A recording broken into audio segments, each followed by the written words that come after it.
Dr. Cornel West is back in the news with some inflammatory remarks against President Obama. He was indicated in an interview with Democracy Now! That President Obama was a Republican in blackface.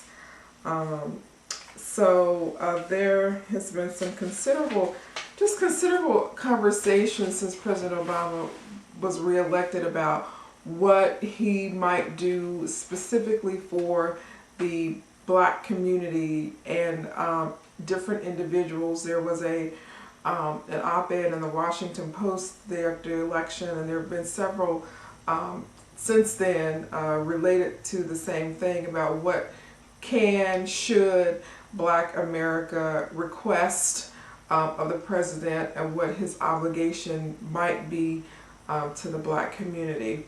Now, the United States is a free country, and Brother West certainly has the right to speak his mind as he sees fit.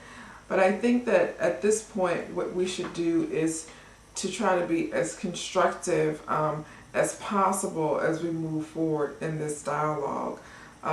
Because number one, we have a lot to do. If there's any indication from the way this last election was prosecuted, what we understand is there are many forces that are working very diligently to disenfranchise the black community, and we cannot assist them in their efforts. We must come together in a very constructive and collective way so that we can move forward. So while I think that the conversation is worth having, I think that we have to make sure that it remains a constructive conversation.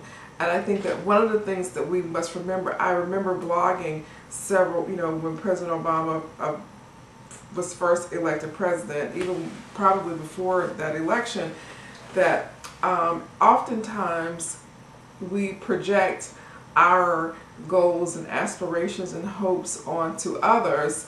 And what I stated at that time is that, if you understand who President Obama was before he was elected president, there should be no surprise as to how he has conducted himself and since he's become president. So I think that many black people projected a lot of hope and aspirations and dreams onto the president that the president did not necessarily state as his position or his goals or his objectives when he was running. So I think we really have to be just really realistic about that. However, I do believe that as other constituents, including our LGBT community, our Hispanic community, our Jewish community, as other key constituents have expressed concerns and desires of the president, I think that it is certainly our right to express those things, but I think that we have to, let's leave off the emotional aspect of it and just be really realistic and look at it from a perspective of as citizens of the United States, what is it that we would require and request of our president. I certainly understand that it's reasonable to expect some type of special interest, but I think that you have to understand what the reality is and work within it. So I think that that's the best way to deal with that going forward.